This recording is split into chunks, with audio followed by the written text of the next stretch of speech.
Shalom. First and foremost, I want to give all praises, glory, and honor, which is due unto Yahweh, Bahasham, Yahushai, Bahasham, Rakakadash.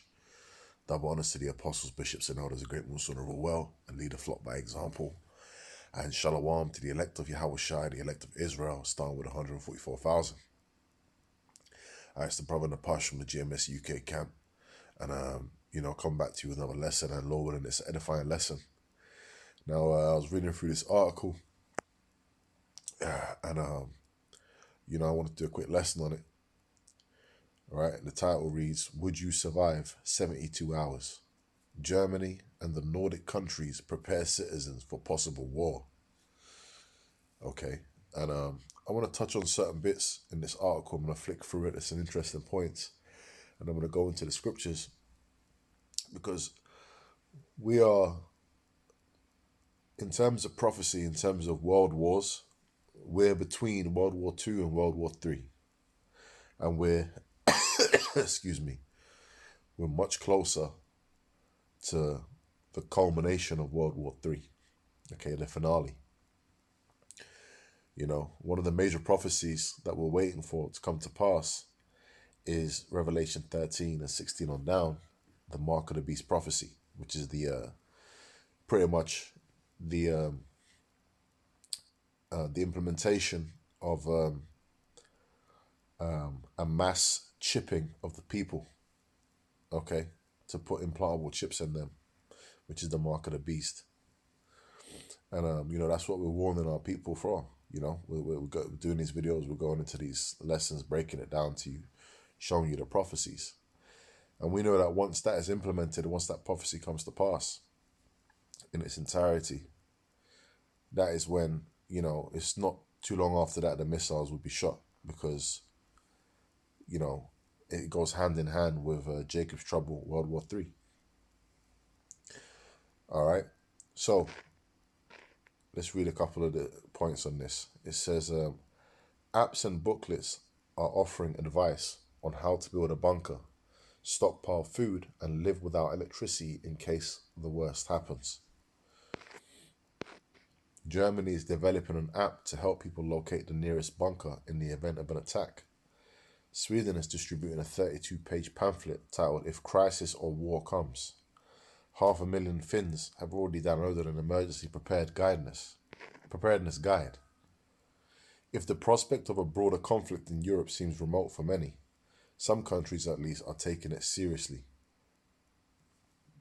Okay. And the term used by Germany's defense minister, Boris Pistorius, taking steps to get populations war capable. Okay. Russia's full-scale invasion of Ukraine has dramatically raised security tensions across the Baltic region, prompting Finland and Sweden to abandon decades of non-alignment and join NATO. And NATO is part of the beast. You've got the EU and NATO system. That's the beast. Okay. Military capability, however, it is not all citizens have to be braced too. So, Russia, is heavily in prophecy as well as being the main, Russia and its alliance coming up against, Babylon, which is America in the scriptures. Okay. And, in the scriptures, Russia is in prophecy. Ezekiel, the 28th chapter, 38th chapter. I believe they're mentioned in Isaiah, the 13th chapter. Okay. In Revelation, when it talks about the bear, the feet of the bear. Pretty much, the Lord is making moves happen on this earth right now, man. And that we're in a time of war and not a time of peace, because there's a time for everything, as it says in Ecclesiastes, the 3rd chapter. You can see it by the fact that these things are happening, these preparedness is happening. It says, we live in uncertain times. Armed conflicts are currently being waged in our corner of the world. Terrorism, cyber attacks, and disinformation campaigns are being used to undermine and influence us. The Swedish pamphlet's prologue says. All right, now I'm going to jump down a bit.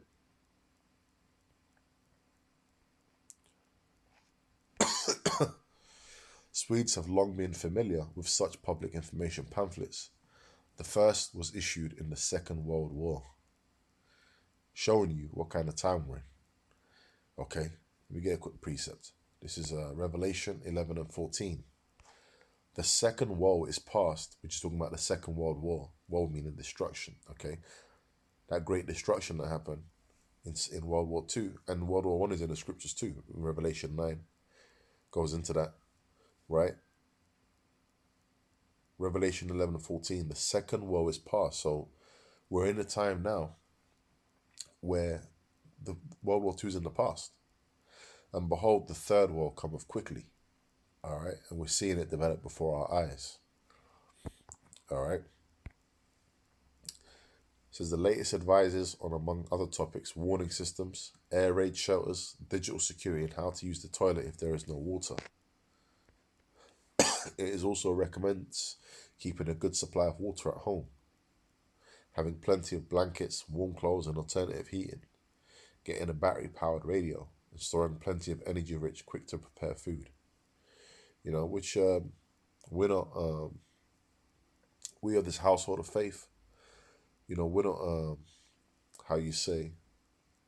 I forgot the exact word for it, man. Like we're not like stockpiling stuff. Preppers, I think it is, if I'm not mistaken. All right, now it is wise to obviously get a couple extra things when you go into the store. Okay, have some extra stuff in your house. It's wise to not let your tank run all the way out. You know, in an emergency, you don't want to be worrying about going to a petrol station to get petrol. You want enough, you want enough to have you to get somewhere. Okay, that's just wisdom. You know, I believe it was Apostle Tar that mentioned even recently in a in either one of his lessons, or it might have been on the street preaching. He actually mentioned that he don't really let his tank go below half. Okay, and I believe I've even heard different apostles and elders go into that before. Okay, Apostle Bakar. So pretty much, man, that's a good thing to do. It's wise. Okay, but we're not invested into this place in a sense of thinking that our salvation is going to come from our preparedness. Okay, now the scriptures talk about the prudent man, right? So it is wisdom, but ultimately we understand that it's the Lord that's going to protect us in those times. All right, let's get the word prudence. I'm sure there's a scripture.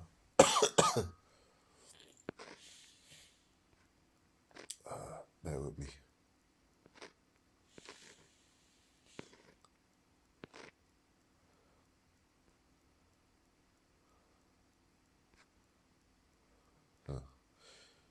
Prudent.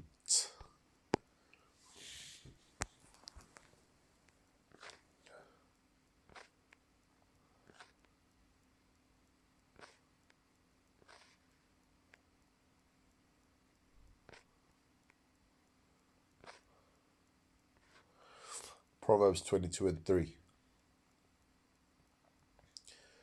A prudent man foreseeth the evil, and hideth himself, but the simple pass on and are punished. Okay. Now, let's link that with the scripture in Psalms the 91, first chapter.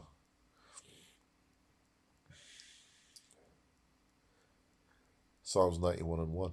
He that dwelleth in the secret place of the Most High shall abide under the shadow of the Almighty. And what's that? That's talking about this truth. Okay. This knowledge is wisdom. I will say of the Lord, he is my refuge and my fortress, my power, in him will I trust.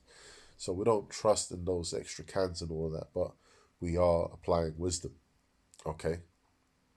Because ultimately, what does it say in Isaiah 65 and 13? The Lord said, my servant shall eat. Okay.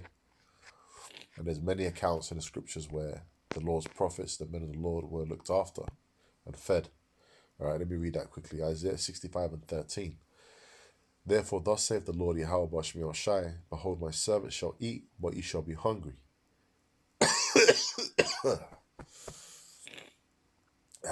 Behold, my servant shall drink, but he shall be thirsty.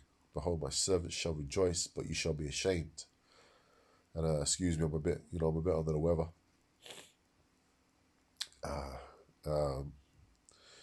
So I'm coughing all over the video, but forgive me. All right. Now let's go back to the article.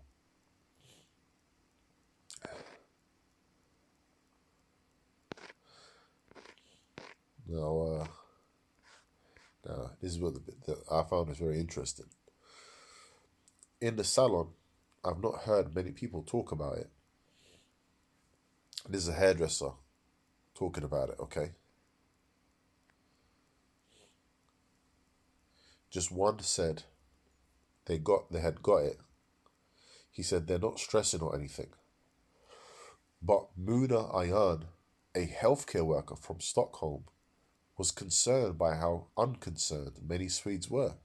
And you get that same kind of you get that same sentiment that I can observe in the UK. Now people are worried, they're hearing all this talk about missiles and stuff, but they're not as concerned as they could be. Or they should be.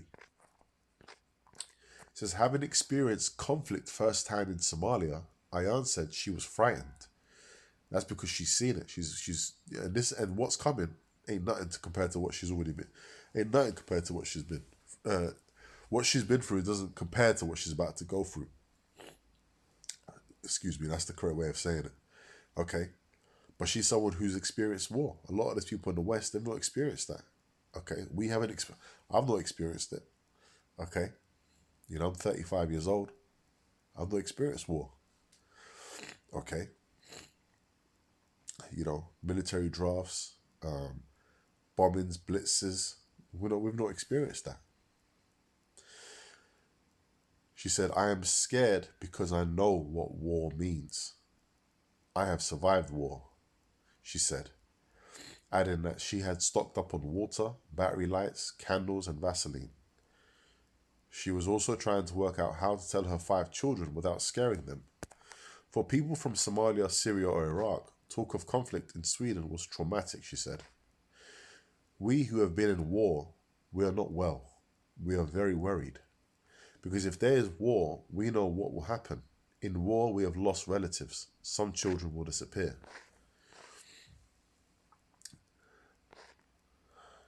Okay? So that's the realities of war.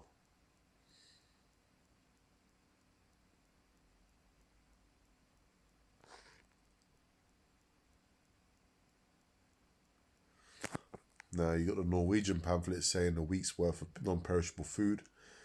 You had one of the ministers in the UK that said that not too long ago as well. Stockpiling, and I believe he'd just gone to visit a nuclear facility. Okay, it might have been Sellafield. And he was saying people should get candles and all that. Okay. Norway also advises residents to stock up on essential medicines, including iodine tablets, in case of a nuclear incident. And like Sweden, recommends that people have several bank cards and keep a ready supply of cash at home.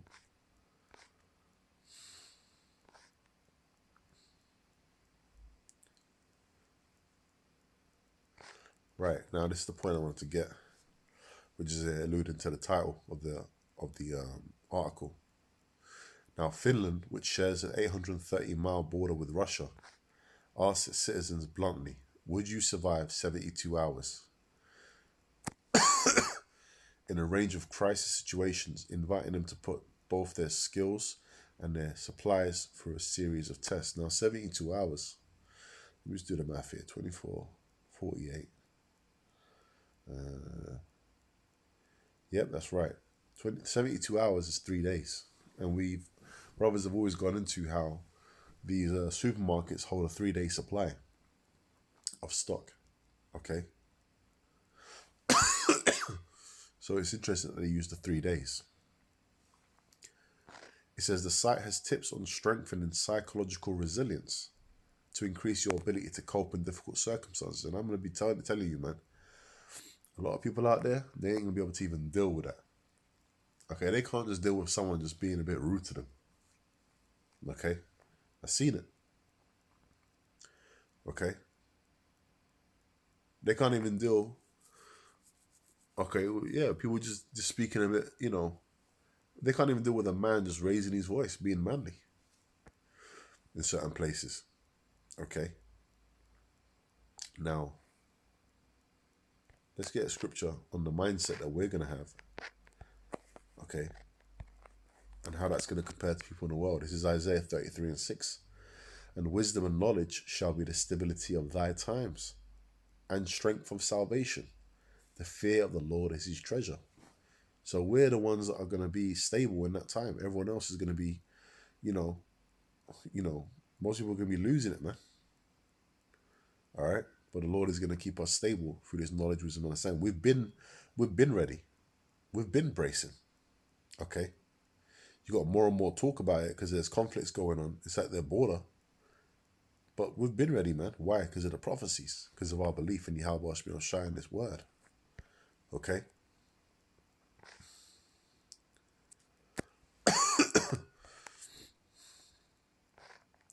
They recommend the full week worth of supplies. Right? Now let's look at this little pamphlet here. It's from the Finnish government pamphlet about readiness for war. It talks about power outage, home emergency food supply, water, communication and disruption and reliable information, psychological resilience, sheltering indoors, cybersecurity, infectious diseases. All these things, okay, are going to be things that people are going to have to deal with in that war when it comes to their doorstep, man.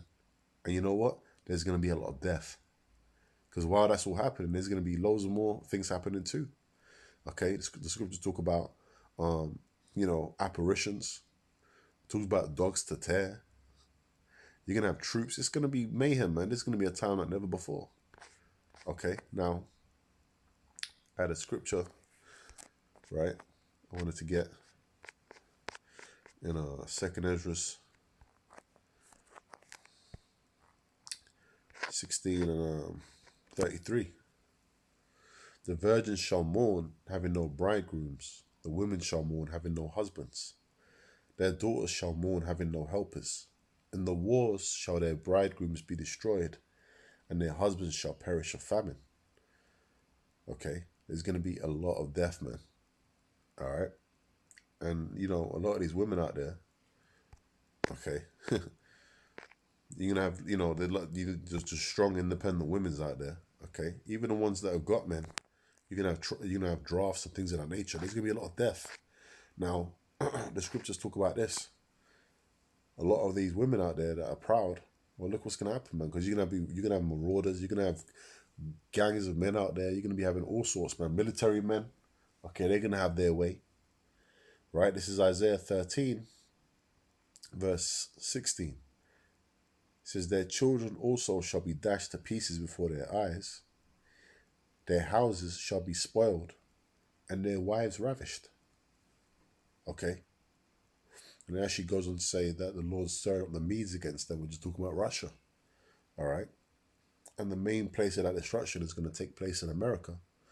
But you're going to be having different pockets around the world that are going to be going through chaos too. Okay. This is a time like no other, man, pursuant to Daniel's 12 and 1. Okay. So the horrors of war is coming, man. And through that war that's being brought, ultimately, there's going to be peace. When Yahweh Shai, okay, puts everyone under his feet, all these nations, okay, and sets up his elect, as the governing body, the government upon the earth, all right? His kingdom, the kingdom of Israel. That's when there's not going to be any war.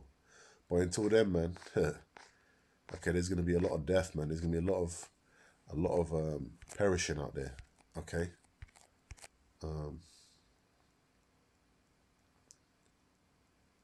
How's the wording go? Now, if I type in famine, that's going to be a bit too. 104 results. Let me try and narrow it down.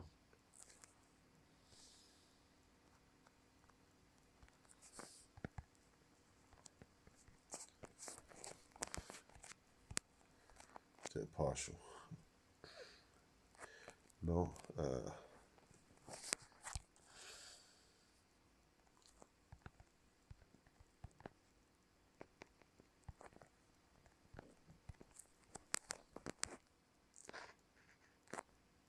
Oh, it's in 2 Corinthians 16. I was just there.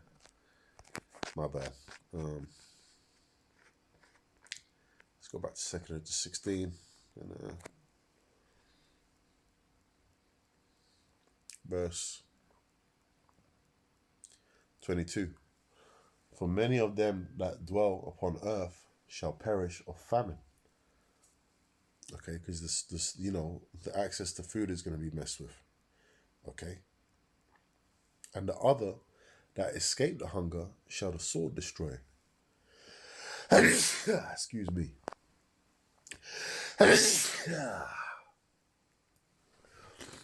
Man. Can't wait to get this body, man. Lord needs to get... When the Lord comes, we're going to get new bodies, That's in 1 Corinthians, the 15th chapter. Bear with me, man. Salakia, bear with me.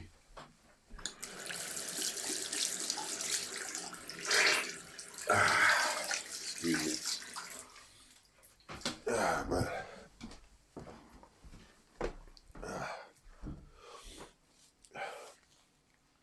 Yeah, forgive me. It's not what you really want to hear, but it's just the reality of the situation, man. I ain't so well. Right.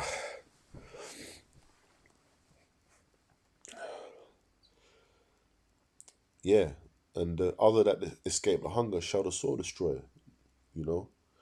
Whether that be neighbor fighting against neighbor, whether that be the troops, and ultimately the missiles. All right. So there's war brewing, man. Okay.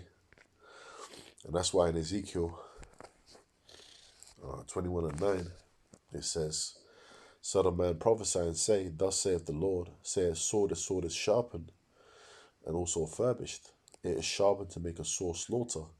It is furbished that it may glitter. Should we then make mirth? It contemneth the rod of my son as every tree. Right? So ultimately, what's going to happen? All right? Ultimately, there's going to be a lot of death. All right? The sword is being sharpened to make a sore slaughter, man. All right? And a lot of people out there, they're in this mirth spirit. Well, war is brewing. War is coming to their door. Okay? And a lot of people are going to have to deal with that, man. A lot of people are going to be bugging out. There's going to be a lot of death. Get used to seeing dead bodies. Going to be seeing a lot of dead bodies out there. That's what's coming, man. Conflict. Okay? The realities of war. And that's all part of biblical prophecy. So we're warning you. We're warning you to get, if you're Israelite, we're telling you to get right with your Yahweh Shmuel Shai, man. Because the time is short. So, hey, Lord willing, this was an edifying lesson. And with that, man, I'm going to say shalom. Shalom to the elect.